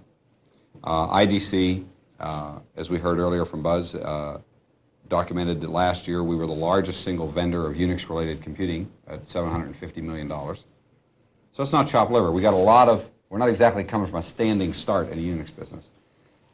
In terms of innovation, that's another one that I think we better understand where we are and where we've come from. One of the things that has made Unix successful and has contributed to the velocity of Unix is that it has been open. Open means people can contribute to it, people can innovate on it. We have. One of the things that we object to, that we really are not going to sign up for, is the closed nature of the evolving process around Unix System 5 from AT&T and Sun. Why? Because it inhibits innovation. We don't like that. Other computer vendors don't like that. And I think over time the user community will understand what a threat to innovation that is. Because we've done a lot of innovation. It's fashionable now to talk about merging Berkeley and AT&T System 5. Sun and AT&T are now committed to begin to do that. We've been doing that for years. We've added Berkeley, we've added AT&T System 5 extensions to Berkeley Unix, and it's been part of ULTRIX for years. That drives other people crazy because they hadn't thought of that already. So they talk about how we're responding, we're reacting. I say turn it around. Who's responding, who's reacting? We've been there. Last April, 1987, Unix World published a feature story, the cover of which said, "The DEC Dilemma, Unix or VMS?" And I think it's time we turn that all around, and we've told Unix World that, and they've agreed. Of course, I'll believe it when I see the new cover story that says, what the truth is, the digital advantage, Unix and VMS. The digital advantage, workstations and a very, very broad range of computing. I think we have to arm our salespeople to go in and challenge situations where they've been put on a defensive and turn it around and say, wait a minute, if the vendor you're talking to only has one thing to sell you, you need to be asking him or her, why are you trying to solve all my problems with this one thing? Is that all you have? You only have this one thing? Why are you trying to sell me a narrow, single stream, optimized for integer server at some arbitrary baloney MIPS capacity to solve a genuine, complicated, multitask, network or file server requirement? People that say, gee, a 10 MIP Sun 4 server is a functional replacement for an 8700 and 8800 don't know what they're talking about. That isn't true. Now, if people need a level, a modularity of computing offerings from a vendor, I submit nobody has a broader range than we do. From a $4,600 monochrome workstation up through the King Kong big VAXs. And in terms of operating systems, we have a range and a suite that is broader than anyone else. As Peter said consistently a couple of times, rather than criticize us because maybe we have a feature or a piece of hardware supported on VMS that isn't yet supported on Unix, you might ask, well, who else that's selling Unix only has anything like that anyway? Compare it to what they have. I contend we are not following. We're also not crazy. We realize that there's an enormous amount of momentum around Unix, and we've pumped up and muscled up our engineering effort and our field effort to match. This is not the top of the ninth. This is about the bottom of the first in this work systems fight. And any ground that's been gained by anybody else, I contend, has been gained, for the most part, by default. We weren't even on the field. Well, we're on the field, we're in uniform, we have a plan, we have a strategy, we've got some plays we're calling. I think it's going to be a lot more interesting. Okay, Don, we've heard a broad range of thought-provoking questions and comments concerning ULTRIX, Digital's Unix product, and we'd like you to put all of this into perspective for us. In closing, I would first like to summarize our position on AT&T's recent directions in Unix. First, we would like to define what a true open software standard is. It has 4 elements. 1, equal participation in setting the specification by partners. 2, equal and timely access to the final specs and code by the partners. And 3, a neutral conflict resolution body. And 4, it should be hardware independent. AT&T System 5 Release 3 does not meet any of the above 4 points. Thus, we define it as a closed and proprietary product that AT&T licenses. As a result, AT&T and now Sun have a 6 to 12-month lead time over any company that wishes to follow their lead in their product. AT&T's terms and conditions have progressively gotten more restrictive over time. One of 4 examples in Release 3 includes AT&T's ability to test your product and require it to be withdrawn from the marketplace if it doesn't comply with their tests. These are some of the reasons that Digital didn't want to sign a Release 3 license for ULTRIX. AT&T has stated numerous times publicly that they want the industry to standardize on a single computing platform. Their definition of a single computing platform includes their specification for UNIX System 5, Release 3, and Sun's specification for RISC. And only if you fully meet those specifications will AT&T license you to use the trademark UNIX. AT&T has stated that true open software standard bodies do not work. However, the X-Windows Consortium is a recent example of a number of firms operating very effectively to establish a new standard for workstations. Note that AT&T and Sun recently voted against the latest revision for X11 Windows, where 11 other companies all voted in favor of it. POSIX is the only true open software standard for Unix. The National Bureau of Standards will have a set of tests for compliance against the standard. Both IBM and Digital have donated to the development effort for those tests. Digital fully supports POSIX as the standard. It was put up for its first vote this month and looks like it will pass, even though AT&T has 11 of the 34 votes against it passing. Digital believes true open software standards are good for customers and fuel growth in the industry. Let me give you a quote from Nina Litton of the Yankee Group, who called AT&T's recent directions unmitigated chutzpah. AT&T is trying to manipulate public perception, but no one is really fooled. End of quote. Now let me detail why customers would want to buy their Unix systems from Digital. Of all the Unix vendors, only one offers support for all 3 of the leading operating systems, found from the desktop to departmental computing. Unix with 5 million users, VMS with 3 million users, and MS-DOS with 14 million users. A number of myths exist about Digital and Unix.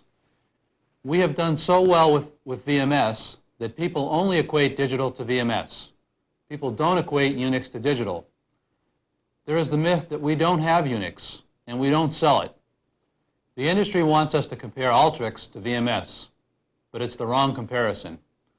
ULTRIX should be compared to Sun OS, Apollo Domain, IBM AIX, and HP UX. When that is done, people will see that Digital has the world's best Unix system. Let's review a bit of history on Unix and Digital, and it's a far longer history than any other computer manufacturer. The first Unix was written for the PDP-7 in 1969, nearly 19 years ago. The first port of Unix was done for the PDP-1120 in 1972. The first popular version of UNIX to be distributed to the educational community was done on the PDP-11 in 1975. The first virtual memory version of UNIX was done for VAX in 1979 by Berkeley. ULTRIX engineering was started in 1980. Our first version of ULTRIX was released in 1984 based on Berkeley UNIX. Our second version of ULTRIX was released in 1985 based on merging System 5 capabilities and Berkeley. Digital released our first version of X Windows in early 1986, and X Windows and POSIX have been adopted as standards in 1987 and 1988. Digital also has had a long history of helping draft and push standards.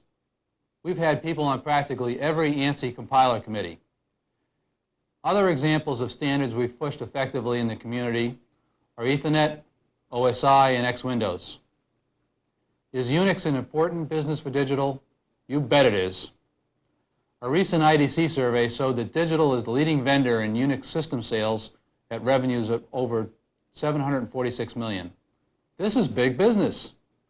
UNIX has always been at least 10% of the VAX sales since day one when we first started shipping them.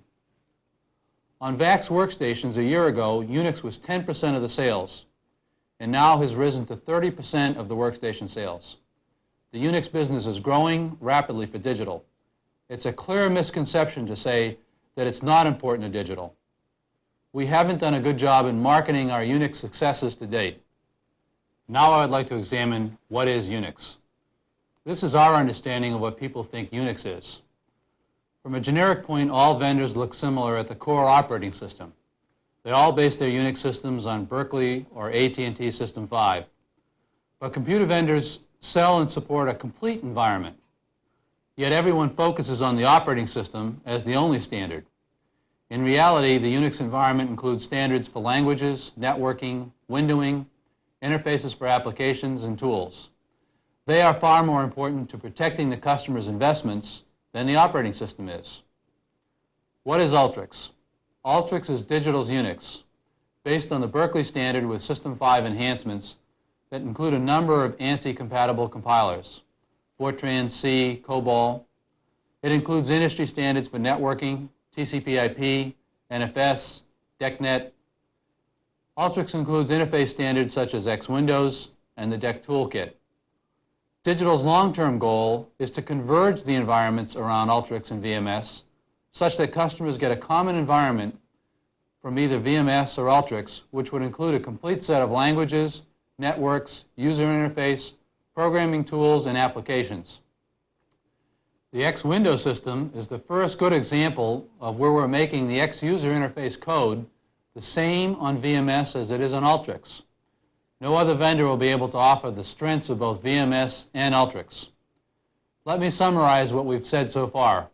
ULTRIX is UNIX, not some emulation on top of VMS, as some competitors might have customers believe.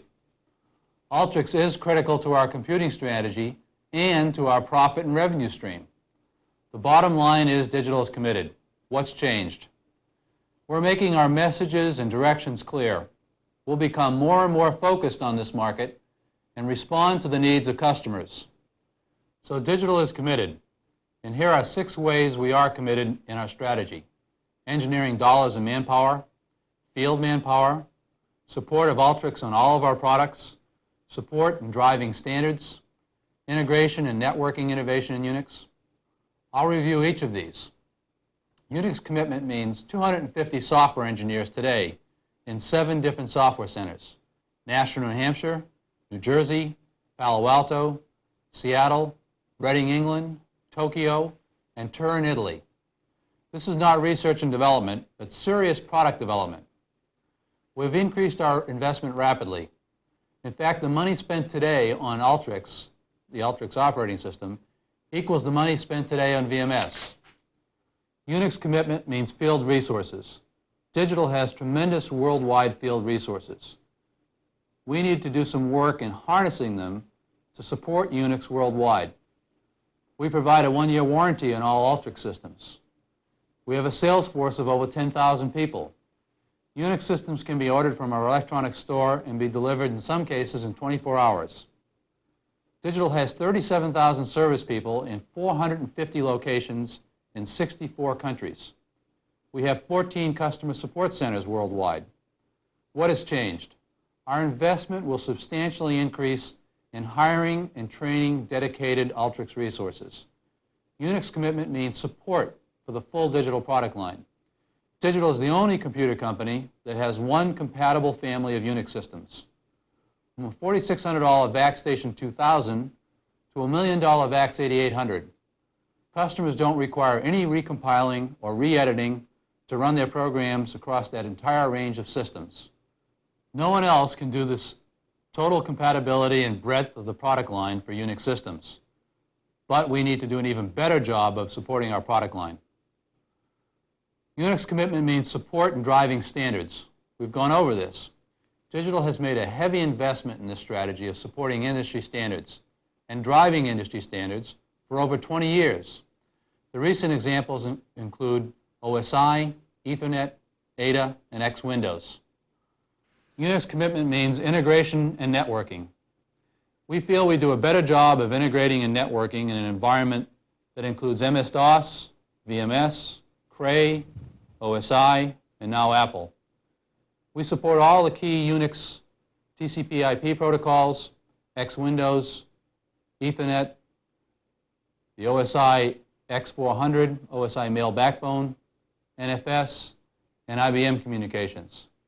Our goal is to be the leader in the UNIX community for networking heterogeneous environments. Digital is a very active participant and has taken a leadership position in helping set standards in the areas that are important to customers with X Windows, OSI, POSIX, C, and promoting open standards. Let me summarize Digital's commitments to UNIX. We have the resources behind it. We support and lead true open software standard activity. We believe we can do a better job in integrating a heterogeneous environment. And we're making the investments to provide the innovation that customers need over time. Is this a reduced commitment to VMS? Absolutely not. It's complementary. It means that we won't default on any market segment. Why should someone buy UNIX from Digital? They want it. We have it, and it's the world's best UNIX. Thank you, Don. Now, finally, if you missed the first time around, we'd like to re-air Digital's own brand of Johnny Carson-style humor. Ladies and gentlemen, here's Art Fern on the confusion that some have experienced at the very mention of the word ULTRIX. Does your customer run amok when you mention VMS? Does he or she pay homage to things such as POSIX, SVID, or use incantations of grep, sed, awk, in that old favorite, lex? Does your customer mutter words like inode, root, oh, that's a good one, fork, UUCP, telnet, or vendor independence? Does your customer use cats to print files?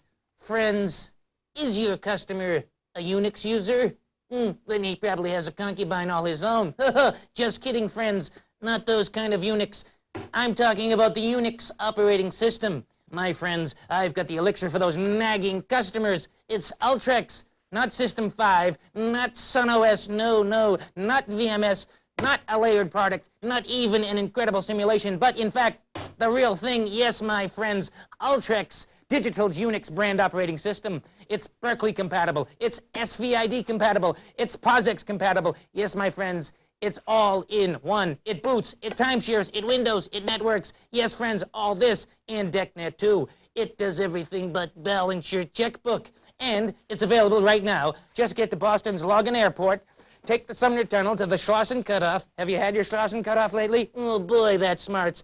Head north on 93, then south on 95, which is really west on 128, then to 117 west, past K.O.'s house, to, yes, friends, you guessed it, the fork in the road. An old joke, we use it anyway, getting a lot of mileage. Take a right onto Thompson Street until you get to, yes, friends, who could forget, the mill. Go into the Thompson Street entrance, Building 5 on the 5th floor, go past security and flash your badge if that's your idea of a good time. Turn right past the cafeteria, through the tunnel, over the babbling brook, Go past Jack Smith's old office before he got fancy and moved to the executive suite. Aren't we getting high hat?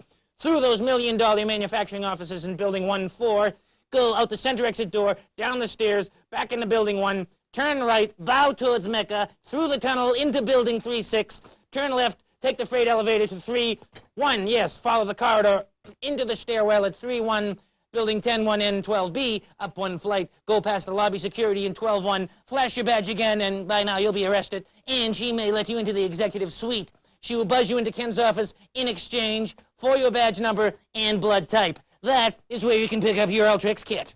But order now, friends, and get documentation. Real documentation, no more questions from your customers, and easy-to-follow instructions. And ULTRIX will provide your customer with hours of fun and amusement. ULTRIX, it's easy to order. Simply order, where's that book? Simply order Q58211P and indicate the number of users you want to support. CPU serial number along with $7,000 to the SDC, and we will ship you this wonderful kit. But hurry, friends, be the first in your branch to sell an ULTRIX kit. Order now! UNIX is a registered trademark of American Telephone and Telegraph. ULTRIX is a trademark of Digital Equipment Corporation and is not sold in any store. Act now. Supplies are limited. Now, if that's the way some of our customers and even some of our own people have felt about our support of and commitment to ULTRIX up until now, then this program should be very helpful in destroying that myth. But that's only if you, those watching this telecast, you now act on the commitment we hope was clearly explained here today. We believe that any customer computing need can be effectively addressed with a VMS and/or ULTRIX-based solution. Digital has both, and both represent the very best capabilities, categorically, in the computer industry. I want to thank our panelists for taking the time to help us put this program together. We certainly hope this telecast has been helpful to you, the viewers, and thank you for joining us. For Digital Video Network, I'm Buzz Luttrell.